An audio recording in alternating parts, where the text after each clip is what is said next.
नमस्कार दोस्तों। आप सभी जानते हैं कि दोस्तों, होली पर लग रहा है चंद्र ग्रहण। इस वर्ष की जो होली है वह बेहद ही खास और बेहद ही सुंदर है। क्यों बेहद खास और बेहद सुंदर है, इसके पीछे का कारण मैं आपको बताता हूं। क्योंकि दोस्तों, 13 मार्च को होलिका दहन है और 14 मार्च को रंग उत्सव मनाया जाएगा। यानी 14 तारीख शुक्रवार को रंग वाली होली खेली जाएगी। इस वर्ष बहुत बड़ा चंद्र ग्रहण पड़ रहा है। दोस्तों, जब चंद्र ग्रहण लगता है तो होली का प्रभाव और भी बढ़ जाता है। जो लोग साधना करते हैं, जैसे कि तंत्र क्रिया जानते हैं, जो लोग मंत्र सिद्ध करना चाहते हैं या फिर जो अध्यात्म क्षेत्र से जुड़े हैं, उनके लिए यह चंद्र ग्रहण इस वर्ष अत्यधिक शुभ रहेगा। 2025 में होली के दिन ही चंद्र ग्रहण है। चंद्र ग्रहण के समय यदि कोई भी क्रिया की जाती है, कोई भी उपाय अपनाया जाता है या फिर कोई भी सिद्धि प्राप्त करने की प्रक्रिया अपनाई जाती है तो इसका लाभ अवश्य मिलेगा। चाहे धन आकर्षित करने के लिए उपाय करें, चाहे दोस्तों धन खींचने वाले यंत्र को इस दिन सिद्ध करें या मंत्र को सिद्ध करें, सभी उपाय अत्यंत प्रभावी होंगे। इस वीडियो में मैं आपको बेहतरीन जानकारी दे रहा हूं, तो इस वीडियो को ध्यान से देखिए और सुनिए ताकि आपको संपूर्ण समझ में आ सके। और आज सच्चे दिल से कमेंट बॉक्स में राधे राधे जय श्री कृष्ण लिखना न भूलें, क्योंकि होली श्री कृष्ण को अत्यंत प्रिय है। चंद्र ग्रहण के सूतक काल का समय भी हम आपको बताएंगे, इसलिए वीडियो के अंत तक बने रहिए। होली का त्योहार जश्न का त्योहार होता है, इसलिए इस दिन विशेष रूप से खानपान, नृत्य और गायन का आयोजन किया जाता है। होली का महत्व हमारे जीवन के हर पहलू में दिखाई देता है। यह हमें यह महसूस कराता है कि इस दिन हम अपने मतभेदों को भूलकर त्योहार की खुशी साझा करते हैं और एक दूसरे को गले लगाते हैं। दोस्तों, भारत में होली का त्योहार सभी के जीवन में खुशियों के रंग भरने का काम करता है और लोगों के जीवन को रंगीन बनाता है। आमतौर पर होली को रंग महोत्सव भी कहा जाता है, क्योंकि यह लोगों के बीच एकता और प्रेम का प्रतीक है। इसे प्यार का त्योहार भी कहा जाता है। होली के दिन कुछ ऐसे कार्य होते हैं जिन्हें करने से बचना चाहिए। इस वीडियो में मैं आपको उनके बारे में बताऊंगा। साथ ही होली की राख के 10 जबरदस्त गुप्त और चमत्कारिक प्रयोग भी बताऊंगा। इन प्रयोगों को जानने के बाद आप भी होली की राख को अपने घर में रखना शुरू कर देंगे। दोस्तों, भारत के कई प्रदेशों में होली की शुरुआत के समय एक पेड़ की शाखा को काटकर उस पर रंग बिरंगे कपड़े के टुकड़े बांधे जाते हैं। कई प्रदेशों में इस शाखा को जमीन में गाड़कर उसके नीचे नृत्य और गायन के साथ होली का उत्सव मनाया जाता है। मैं आप सभी को बताना चाहूंगा कि जिस प्रकार दीपावली में दीपों की उष्णता और तेल की सुगंध से चतुर्मास में संचित कीटाणु नष्ट हो जाते हैं, उसी प्रकार शीतकाल में संचित कीटाणु होली की जलती अग्नि और गुलाल आदि की सुगंध से नष्ट हो जाते हैं। होली के दिन हम जब गाते बजाते हैं और हंसते हैं तो इससे गले का भी व्यायाम होता है। दोस्तों, आइए इस वीडियो में जानते हैं कि होली की राख के कौन कौन से प्रयोग किए जाते हैं। मैं आप सभी को बताना चाहूंगा कि होली की राख के प्रयोगों को जानने के बाद आप भी इसे अपने घर में रखना शुरू कर देंगे। ये कोई साधारण राख नहीं है। ऐसा माना जाता है कि होलिका माता को ब्रह्मदेव का आशीर्वाद प्राप्त था और होली की अग्नि में अद्भुत शक्तियां समाहित होती हैं। अगर आप चाहें तो होली की राख को अपने घर में रख सकते हैं। यह किसी भी प्रकार की नकारात्मक शक्ति को भस्म करने का कार्य करेगी। चलिए, अब मैं आपको गुप्त एवं चमत्कारिक प्रयोगों के बारे में बता देता हूं। इससे पहले आप सभी से निवेदन है कि यदि वीडियो पसंद आए तो इसे लाइक जरूर करें और अपने लाभ के लिए वीडियो को पूरा देखें, क्योंकि दोस्तों, अधूरा ज्ञान हमेशा खतरनाक साबित होता है। यदि आपके मन में कोई संदेह या प्रश्न हो तो कमेंट बॉक्स में जरूर पूछें, आपकी मदद की जाएगी। अब प्रयोग की बात करें।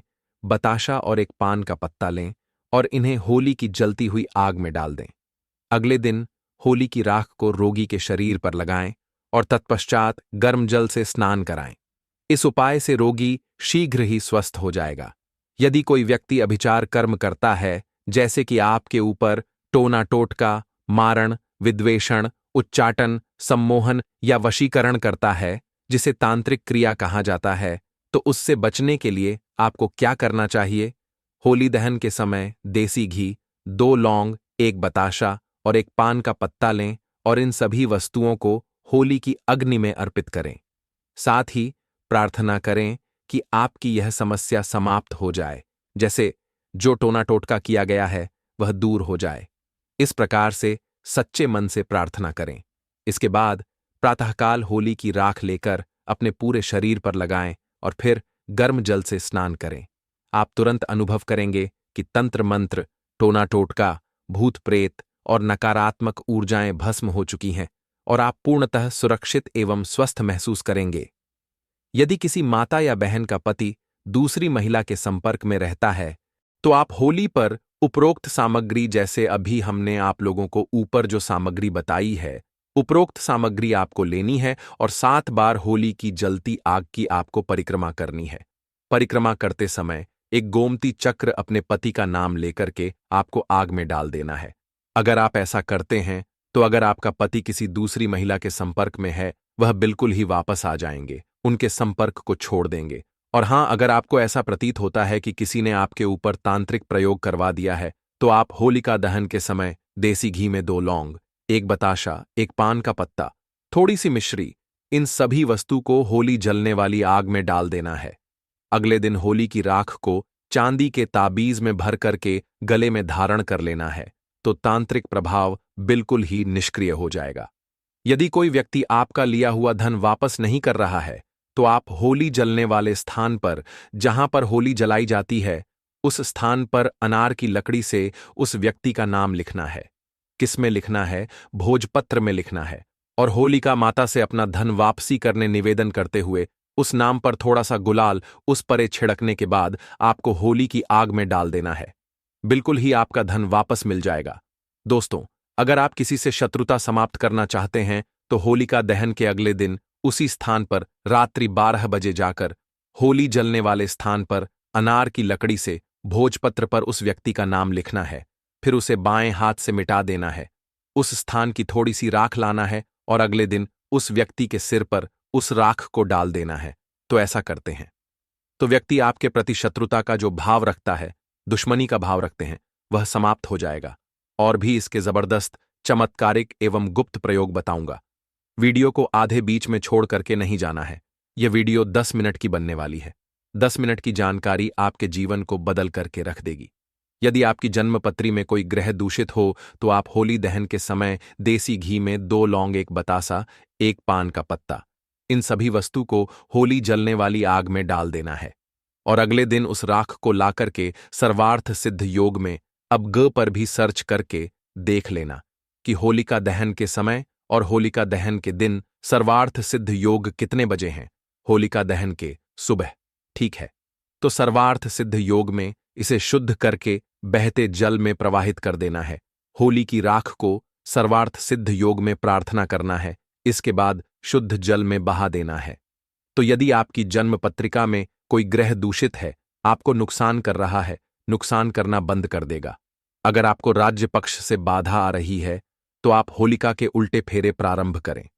कैसे करना है? जैसे जो लोग राजनीतिक क्षेत्र से जुड़े हुए हैं और आपको कोई बाधा आ रही है, तो होलिका माता के आपको सीधे फेरे ना लेकर के आपको उल्टे फेरे लेने हैं और प्रत्येक फेरे की समाप्ति पर आंख की जड़ जलती होली में फेंकना है। आंख किसे बोलते हैं? मदार के पौधे को, जिसे हम अकवन के नाम से जानते हैं। तो मदार के पौधे की जड़ जलती होली की आग है, उसमें आपको फेंक नहीं है और उल्टे फेरे लेने हैं। और कितने फेरे लेने हैं? 7 फेरे लेने हैं। तो इस उपाय को करने से आपको राज्य पक्ष में, राजनीतिक क्षेत्र में जो परेशानी आ रही है, सारी बाधा समाप्त हो जाएगी। दोस्तों, वास्तु दोष से मुक्ति पाने के लिए होली दहन के अगले दिन आप सर्वप्रथम अपने इष्ट देव को गुलाल अर्पित करें। अपने निवास के ईशान कोण पर पूजन करके गुलाल चढ़ाए और आपको प्रार्थना करनी है। और आप चाहे तो थोड़ी सी होली की राख ला सकते हैं और ईशान कोण पर रख सकते हैं, चढ़ा सकते हैं। तो यह उपाय करने से आपके घर के सारे वास्तु दोष समाप्त हो जाएंगे। दोस्तों, यदि किसी के ऊपर में कोई भय का साया है, तो वह होली पर एक नारियल, एक जोड़ा लौंग, पीली सरसों, इन सभी वस्तु को लेकर के पीड़ित व्यक्ति के ऊपर से 21 बार उतारा करें और होली की अग्नि में डाल दें। सारा दुष्प्रभाव समाप्त हो जाएगा। कैसा भी भय हो, जैसे कि भूत प्रेत का भय हो, शत्रु का भय हो, परीक्षा का भय हो, राजनीति का भय हो, कैसा भी भय हो, वह समाप्त हो जाएगा दोस्तों। यदि आपको बार बार आर्थिक हानि का सामना करना पड़ता है तो आप होली दहन की शाम को अपने मुख्य दरवाजे की चौखट पर 2 मुखी आटा का दीपक बनाएं और चौखड़ा सा गुलाल छिल्ला करके दीपक जला करके आपको रख देना है। दीपक जलने के साथ ही मानसिक रूप से आर्थिक हानि दूर होने का आपको निवेदन करना है। तो यह उपाय होली के दिन कारगर सिद्ध होता है। आपको जो आर्थिक हानि हो रही है वह आर्थिक हानि होना बंद हो जाती है। चलिए 2 प्रयोग और बता दूं, इसके बाद वीडियो समाप्त करूंगा। दोस्तों, किसी बालक अथवा बड़े को शीघ्र ही नजर लगती है तो होली दहन के समय देसी घी में 2 लौंग, 1 बतासा, 1 पान का पत्ता, इन सभी वस्तु को होली जलने वाली आग में डाल देना है और अगले दिन होली माता को प्रार्थना करने के बाद होली की राख लाना है और इसे तांबे या चांदी की ताबीज में भर करके गले में धारण कर लेना है। धारण करते ही नजर दोष लगना बंद हो जाएगा। कोई कितना भी बड़ा तांत्रिक आपको नजर क्यों ना लगा ले, वह नजर नहीं लगेगी। और एक अंतिम उपाय बताना चाहूंगा होली की राख का दोस्तों। ऐसा माना जाता है होली की राख को लाल कपड़े में बांध करके, होली की थोड़ी सी राख को लाल कपड़े में बांध करके अगर आप अपने धन स्थान पर रखते हैं तो ऐसा माना जाता है यह धन की जावक को रोकता है, अर्थात आपके अत्यधिक खर्च को रोकता है, और यह धन की आवक को बढ़ाता है, अर्थात यह सभी ओर से धन को आकर्षित करता है, धन को खींचने का काम करता है, ऐसा भी माना जाता है। नित्य होली की थोड़ी सी राख खाने से हमें अन्य प्रकार की जो व्याधि होती है, जैसे कि कोई रोग है, भयंकर रोग जो ठीक नहीं हो पा रहे हैं, ऐसे रोग भी ठीक होते हैं। और होली की राख का नित्य तिलक लगाने से अगर कार्य सभा में जाना हो या फिर आप जिस क्षेत्र में जा रहे हैं आप चाहते हैं कि उस कार्य में आपको सफलता मिले, तो होली की राख का तिलक लगा करके जाइए। होली की राख और सफेद चंदन दोनों को मिला लीजिए और तिलक लगा करके जाइए। उस क्षेत्र में आपको सफलता जरूर मिलेगी। अगर आप चाहते हैं कि लोग आपकी को माने, लोग आपके अनुरूप चले, आपके वशीभूत हो जाएं, तो होली की राख का तिलक लगा करके जाए। लोग आपकी बात मानेंगे, आपके वशीभूत हो जाएंगे। तो आशा करता हूं कि होली की राख के जो 10 एवं जो गुप्त और भी इसके अनेक प्रयोग बताया हूं, वह प्रयोग आपके जीवन में कल्याणकारी साबित एवं मंगलमय साबित जरूर होंगे दोस्तों। दम है तो होली के दिन रात 12 बजे इस पौधे को छूकर आ जाना है। छप्पर फाड़ धन बरसेगा। दुनिया का कोई व्यक्ति आपको धनवान बनने से नहीं रोक पाएगा। दोस्तों, होली के दिन यह 5 पेड़ जागृत अवस्था में होते हैं और एक पौधे को स्वयं भगवान नरसिंह ने, अर्थात स्वयं नारायण ने जब हिरण्यकश्यप का वध किया, असुर का वध किया, तो उन्हें आशीर्वाद दिया कि होली के दिन मैं तुम पर निवास करूंगा। दोस्तों, होली के पूर्व संध्या में होलिका दहन किया जाता है और इसके पीछे एक प्राचीन कथा भी है कि द्वितीय का पुत्र हिरण्यकश्यप भगवान विष्णु से घोर शत्रुता रखता था। उसने अपनी शक्ति के घमंड में आकर कि स्वयं को ईश्वर कहना अपने आप को शुरू कर दिया और अपने राज्य में घोषणा करा दी कि केवल उसी की पूजा की जाएगी और अपने राज्य में यज्ञ है, आहुति है, देवी देवताओं की पूजा करवाना बिल्कुल ही बंद कर दिया और संत पुरुषों को प्रताड़ित करने लगा। दोस्तों, हिरण्यकश्यप का पुत्र भक्त प्रहलाद भगवान विष्णु का परम भक्त था। पिता के लाख कहने के बावजूद भी भक्त प्रहलाद विष्णु की भक्ति में लीन रहता था। हिरण्यकश्यप ने अपने पुत्र को मारने की भी कई बार कोशिश की, कई बार योजना बनाई, परंतु भगवान स्वयं उनकी रक्षा करते थे। उसका बाल भी बांका नहीं कर पाया। असुर राजा की बहन होलिका को भगवान शंकर ने एक ऐसी चादर दी थी जिससे ओढ़ने पर अग्नि उसे जला नहीं सकती थी, और इसका नाम क्या था? होलिका। होलिका उस चादर को ओढ़कर प्रहलाद को गोद में लेकर के चिता पर बैठी थी। दोस्तों, दिव्य योग से प्राचीन समय की बात है। दिव्य योग से वह चादर उड़कर भक्त प्रहलाद के ऊपर आ गई और होलिका के ऊपर से निकल गई, जिससे भक्त प्रहलाद की जान बच गई और होलिका माता जल गई। होलिका दहन के दिन होली जलाकर के होलिका नामक दुर्भावना का अंत और भगवान द्वारा भक्त प्रहलाद की रक्षा का जश्न मनाया जाता है। चलिए दोस्तों, मैं आप लोगों को इस वीडियो के माध्यम से बताने का प्रयास करूंगा कि ऐसा कौन सा पौधा है जिसे होली के दिन आपको स्पर्श करके आना है, छू करके आना है, और इस पौधे को स्वयं नरसिंह देव ने आशीर्वाद दिया था। कैसा आशीर्वाद दिया था, थोड़ा सा कथा के माध्यम से बता दूं। दोस्तों, वीडियो में आगे बढ़ने से पहले, जानकारी बताने से पहले सभी लोगों से निवेदन करना चाहूंगा। अभी तक वीडियो को लाइक नहीं किया है तो वीडियो को लाइक जरूर करना, चैनल को सब्सक्राइब करना, साथ ही साथ इस वीडियो को ज्यादा से ज्यादा शेयर करना। और हाँ, कमेंट बॉक्स में ओम नमो भगवते वासुदेवाय नमः लिखना ना भूलना। और आप चाहे तो हैप्पी होली दोस्तों भी लिख सकते हैं। तो दोस्तों, जिस पौधे के बारे में मैं बताने जा रहा हूं, इस पौधे को स्वयं नरसिंह देव ने आशीर्वाद दिया था। जब भगवान नरसिंह हिरण्यकश्यप को मार दिया, तो देखिए, असुर रूपी हिरण्यकश्यप को मारने के बाद, क्योंकि भगवान ने नाखून के माध्यम से हिरण्यकश्यप को नरसिंह देव ने मारा था, और भगवान नरसिंह जी के नाखून में हिरण्यकश्यप को मारने के बाद असुर रूपी रक्त उनके हाथ में बहुत ही खुजली करने लगा। जब असुर रूपी रक्त उनके हाथ में खुजली करने लगा, प्रभु नरसिंह के हाथ में खुजली करने लगा, तो नरसिंह जी ने अपनी खुजली को शांत करने के लिए एक वृक्ष है, जिस वृक्ष पर अपने नाखून को गाड़ दिया। इससे नरसिंह जी की खुजली तो शांत हो गई, लेकिन वह वृक्ष दर्द से कराह लगा, और उस वृक्ष ने प्रार्थना की, भगवान, आपने अपनी तो खुजली शांत कर ली, और यह असुर रूपी जो रक्त है, यह हमारे पेड़ पर हम पर ला करके आपने छोड़ दिया है, इससे हम अशुद्ध हो गए। और हे प्रभु, आपने जो नाखून गाड़ा है, इसकी पीड़ा हमें दिन प्रतिदिन सताएगी, हमें इसकी पीड़ा सहन नहीं हो रही है। प्रभु, आप हमें इस पीड़ा से मुक्ति दिलाए। इस प्रकार से प्रार्थना करने पर उस वृक्ष की जब प्रार्थना सुनी, तो भगवान नरसिंह ने उस वृक्ष को आशीर्वाद दिया कि हे वृक्ष, मैं तुम्हें आशीर्वाद देता हूं, जब भी होली का समय आएगा, होलिका के दिन और पूर्णिमा के दिन मैं तुम पर निवास करूंगा, और पूर्णिमा के दिन और होलिका के दिन जो होली जलाई जाएगी, होलिका के दिन, उस दिन इस वृक्ष पर स्वयं भगवान नरसिंह माता पद्मा के साथ में, अर्थात माता लक्ष्मी जी के साथ में निवास करते हैं। दोस्तों, ऐसा माना जाता है कि इस दिन अगर सच्चे मन से पूरे भाव के साथ इस वृक्ष से प्रार्थना की जाए, इस वृक्ष से निवेदन किया जाए, तो आपकी सभी प्रकार के पाप है, दोष है, कष्ट है, कलह है, उसे समाप्त कर देंगे। लेकिन इस वृक्ष को छूने से पहले कुछ नियम हैं। इन नियमों का पालन करना जरूरी है, और आपको इसका 100% लाभ भी मिलेगा। दोस्तों, इस वृक्ष को छूने से पहले आपको अपने घर से एक नारियल लेकर जाना है और 5 बताशे लेकर के जाना है। करना क्या है, आपको 5 बताशे लेने हैं और एक नारियल लेना है और एक लाल रंग का कपड़ा लेना है। लाल रंग का कपड़ा ना मिल पाने पर आप जो है चुनरी भी ले सकते हैं।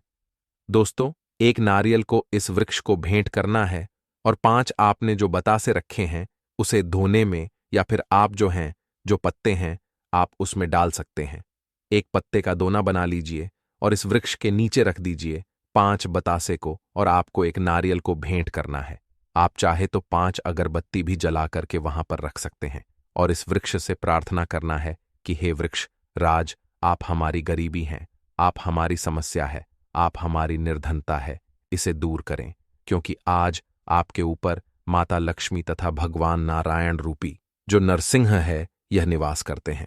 मैं आप दोनों दिव्य शक्ति से निवेदन करता हूं, आप पर जो देवी शक्ति है, सबसे प्रार्थना करता हूं कि कृपया आप जो है पूर्ण रूप से हमारी गरीबी को, हमारी समस्या को, हमारी परेशानी को, जीवन में चल रही तकलीफ है, उसे आप दूर करें।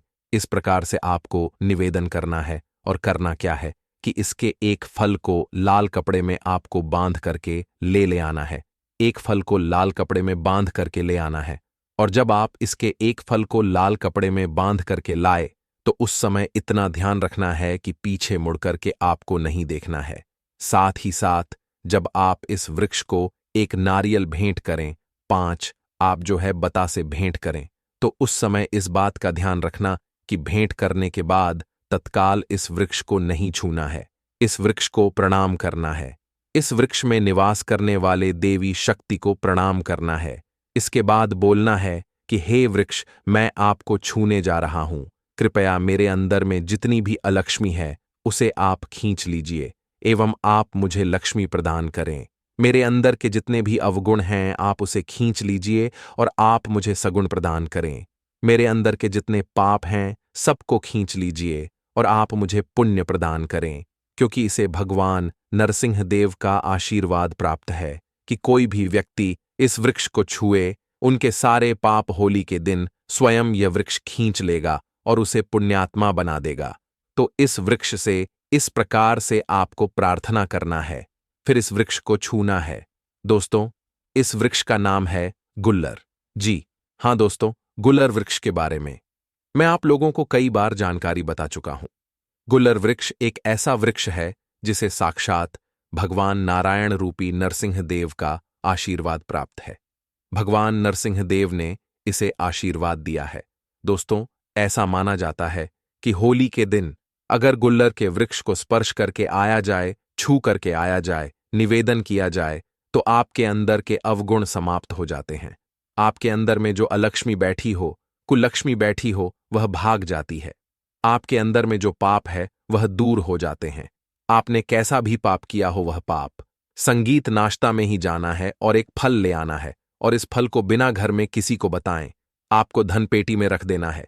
जहां पर आप पैसे रखते हैं, गल्ले वाला स्थान है, वहां पर रख देना है। दोस्तों, आपकी दिन दुगनी रात चौगुनी तरक्की होगी। दोस्तों, छप्पर फाड़ करके धन बरसेगा आपके घर में। लेकिन जब भी आप यह उपाय करें, गुप्त रखना है, इसके बारे में किसी को नहीं बताना है। देखिए, कोई भी उपाय करते हैं वह तभी फल का होता है जब किसी को ना बताएं। यहां तक कि आपको अपनी पत्नी को भी नहीं बताना है, यहां तक कि अपने बच्चे को नहीं बताना है। टोने टोटके की दुनिया में विश्वास होना जरूरी है और सबसे ज्यादा आपको गुप्त रखना जरूरी है। जो व्यक्ति जितना ज्यादा उपाय करता है, गुप्त रखता है, उसे उतना ही ज्यादा लाभ मिलता है, और खास करके इसमें विश्वास होना जरूरी है। विश्वास है तो पत्थर में भगवान देख सकते हैं, विश्वास नहीं तो आपके सामने में भगवान खड़े हैं, वह भी पत्थर तुल्य होते हैं। तो दोस्तों, यह उपाय जरूर करिए, आपके जीवन में परिवर्तन आएगा, आपकी सभी प्रकार की मनोकामना पूर्ण होगी, आपकी गरीबी मिटेगी। वीडियो का अंत तक जरूर देखना दोस्तों। आगे बढ़ने से पहले कमेंट बॉक्स में जरूर लिखें जय माता दी, और हमारे चैनल को सब्सक्राइब करके इस बेल आइकॉन को जरूर दबाएं। दोस्तों, शास्त्रों के अनुसार माना जाता है कि होलिका दहन पर होली की अग्नि में टूटा हुआ गन्ना नहीं अर्पित करना चाहिए, ना ही खराब गन्ना अर्पित करना चाहिए। इससे उल्टा आप पर होली मैया का श्राप लग सकता है। टूटा हुआ गन्ना पूजा पाठ में इस्तेमाल नहीं किया जाता। इससे होली माता जाते जाते आपको श्राप दे सकती है। आपके घर में भयंकर गरीबी का वास हो सकता है। शास्त्रों में माना जाता है कि जब होली का दहन होता है तब होली की अग्नि में पवित्र चीजों को ही डालना चाहिए, अर्पित करना चाहिए। जब आप अग्नि में गन्ना डालें तो गन्ने के ऊपर हरे भरे पत्ते जरूर होना चाहिए, क्योंकि पूजा पाठ में अधूरी चीजें इस्तेमाल नहीं की जाती। अधूरी चीजें इस्तेमाल करने से अधूरा ही फल प्राप्त होगा। इसीलिए गन्ना साबुत होना चाहिए, टूटा हुआ बिल्कुल भी ना हो। दोस्तों, हमेशा याद रखें, होलिका सहन से ठीक पहले गन्ना घर में अवश्य लेकर रख लें, और गन्नों की संख्या 2 या 5 या फिर 7 संख्या होना चाहिए। दोस्तों, होली की पवित्र अग्नि में पानी वाला नारियल नहीं चढ़ाना चाहिए, इससे आप पाप के भागीदार बन सकते हैं। हमेशा सूखा नारियल होली की अग्नि में अर्पित करना चाहिए। पानी वाला नारियल अग्नि के अंदर भूल कर भी न डालें। होलिका दहन में सूखा नारियल ही डालना चाहिए। जो हम आपको दिखा रहे हैं, इस नारियल को अग्नि में डालने से पहले इस पर पूरे परिवार का हाथ अवश्य लगा लें। इससे होली माता जाते जाते आपको धन से मालामाल तथा आपकी गरीबी को साथ ले जाएंगी। पानी वाला नारियल आप पूजा के दौरान फोड़ सकते हैं, लेकिन अग्नि में कभी मत डालना दोस्तों।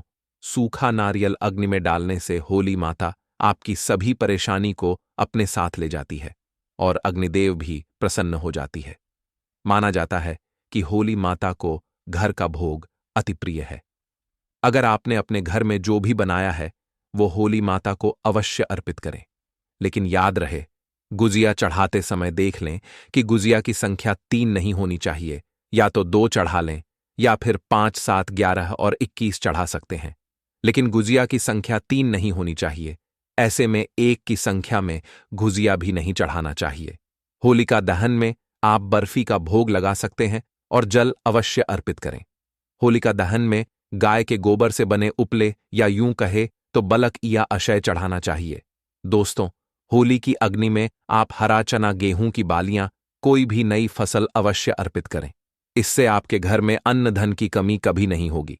जब आप माता को बालियां अर्पित करें तो देख लें, टूटी हुई बालियां ना हो, सूखे हुए पत्ते ना हो, एकदम बालियां हरी भरी होनी चाहिए।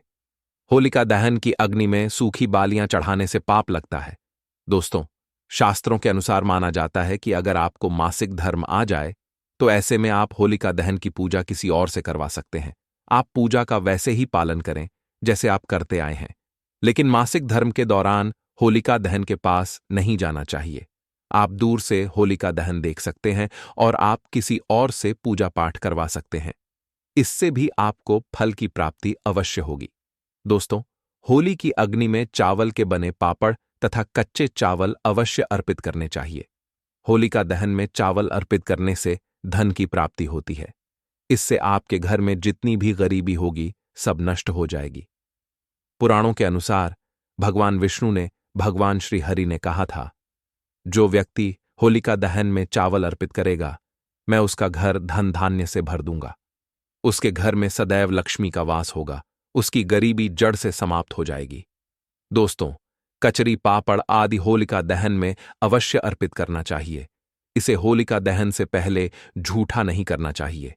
जो आपने कचरी, पापड़ आदि बनाए हैं वह होलिका दहन की अग्नि में अवश्य अर्पित करना चाहिए। इससे आपके घर में धन की कोई भी कमी नहीं होगी। दोस्तों, माना जाता है कि होलिका दहन से पहले होली की अग्नि में बगैर अर्पित किए गुजिया नहीं खाना चाहिए। जब आप माता को भोग लगा दें तभी ही इसका सेवन कर सकते हैं, और सभी परिवारों में गुजिया एक दूसरे को अवश्य खिलाना चाहिए। यदि आप बगैर पूजा में अर्पित किए गुजिया खा लेते हैं तो परिवार में गरीबी और बीमारी आ जाती है, अन्न में कमी आ जाती है। और जो लोग पूजा पाठ करने के बाद माता को गुजिया अर्पित करते हैं तो इससे आपसी प्यार मजबूत होता है। माता को भोग लगाने से पहले गुजिया झूठी ना करें। जब आप पूजा वगैरह कर लें तब उसके बाद आप गुजिया खा सकते हैं। हमेशा याद रखें, माता को गुजिया का भोग लगाने के बाद कन्याओं को गुजिया अवश्य खिलाना चाहिए और दक्षिणा भी देना चाहिए। इससे नवदुर्गा तथा माता रानी का आशीर्वाद प्राप्त होता है। दोस्तों, इस दिन गाय को भोग अवश्य लगाना चाहिए। इस दिन आप गाय को गुजिया वगैरह अवश्य खिलाएं। गाय को मीठा भोग खिलाने से कई जन्मों जन्मों तक पीढ़ी दर पीढ़ी राज करती है। इससे सभी देवी देवताओं को भोग लग जाता है। इस दिन आप कुछ करें या ना करें, गाय माता को गुजिया का भोग अवश्य लगा दें। इससे होली मैया का आशीर्वाद सदैव आप पर बना रहेगा। दोस्तों, चाहे कुछ भी हो जाए, होलिका दहन के बाद उसके अगले दिन होली की राख आपको घर में जरूर लेकर आना है और पूरे परिवार के मस्तक पर इसको लगाना है। इस राख को आप काले कपड़े में बांधकर हमेशा घर में संभाल कर रखें और छोटे बच्चों के मस्तक पर इसे तब लगाएं जब उन्हें नजर दोष लग जाए। इससे नजर आपके बच्चे के आसपास भी नहीं भटकेगी। होलिका दहन की राख को आप काले कपड़े में बाधक दुकान के गल्ले में या फिर लॉकर में रख सकते हैं। इससे धन में बढ़ोतरी होती है। इससे आपके धन को किसी की बुरी नजर नहीं लगती। होली की राख से आप काफी कुछ कर सकते हैं, जिससे आपके घर में धन दौलत, सुख समृद्धि की प्राप्ति तथा नकारात्मक ऊर्जा नष्ट की जा सकती है। माना जाता है कि होली के दिन सफेद चीज कभी किसी से नहीं लेना चाहिए। इस दिन टोने टोटके प्रभावशाली माने गए हैं। इस दिन सबसे ज्यादा टोने टोटके किए जाते हैं। सफेद चीज में आपके ऊपर कोई काला जादू कर सकता है।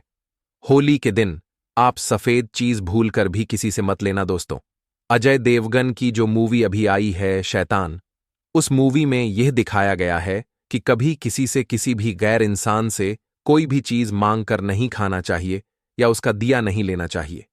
नहीं तो वह आपको अपने वश में कर लेगा और आपको कंगाल बना देगा, आपका पूरा घर नष्ट कर देगा और आपको अपने इशारे पर नचाए।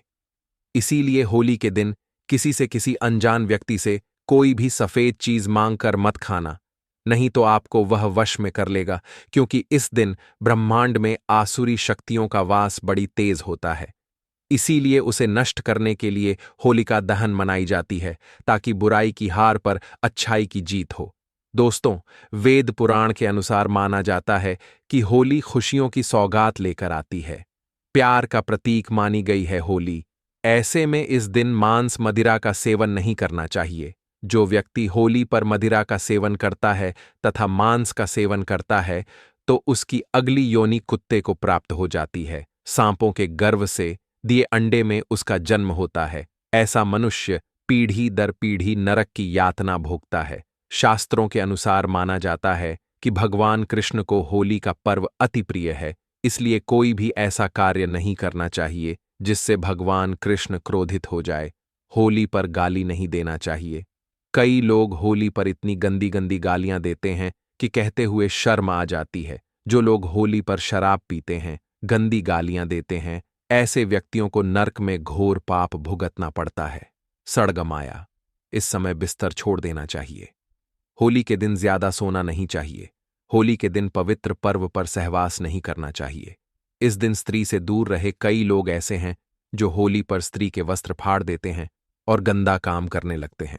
शास्त्रों के अनुसार माना जाता है कि साक्षात वृंदावन में, हर कण में, भारतवर्ष में राधा रानी साक्षात प्रमाण सहित होली खेलने आती है। राधा कृष्ण होली खेलते हैं। इस पवित्र त्योहार को, इस पवित्र लम्हे को अपवित्र ना करें। अगर आपको स्वर्ग में जाना है तो होली स्वर्ग की तरह ही खेलें। होली बहुत ही पवित्र और शुभकारी मंगलकारी पर्व मानी जाती है। दुश्मनी कम करती है, होली प्यार को बढ़ाती है। होली उसे आप वित्र ना करें। कई हजारों वर्षों के बाद हमें होली प्राप्त हुई है जिसमें दुखों का नाश होता है, गरीबी का नाश होता है। होली को आप वित्र और गंदा मैला ना करें, इससे भगवान कृष्ण भी रोते हैं। जब कृष्ण रोते हैं तब धरती पर प्रलय आई है, इसीलिए उन्हें प्रसन्न रखें। इसी में ही मानव जाति की भलाई है। भगवान जब प्रसन्न होते हैं, आपके द्वारा सुखमय होली खेलने पर तब वर्षा होती है, खुशियां आती हैं। अंधन की देश को कमी नहीं होती, देश भूखा नहीं सोता, इसलिए सुखपूर्वक होली खेलें। प्राणों के अनुसार माना जाता है कि इस दिन होली अवश्य खेलना चाहिए। होली का रंग कई नकारात्मकता को अपने आप नष्ट कर देता है। इसीलिए जो व्यक्ति सच्चे दिल से होली खेलता है उसके ऊपर होली मैया का आशीर्वाद सदैव बना रहता है। होली एक पवित्र त्योहार है। इसे आप वित्र करने वाला व्यक्ति सदियों तक कृष्ण भगवान के श्राप का भागी बना रहता है।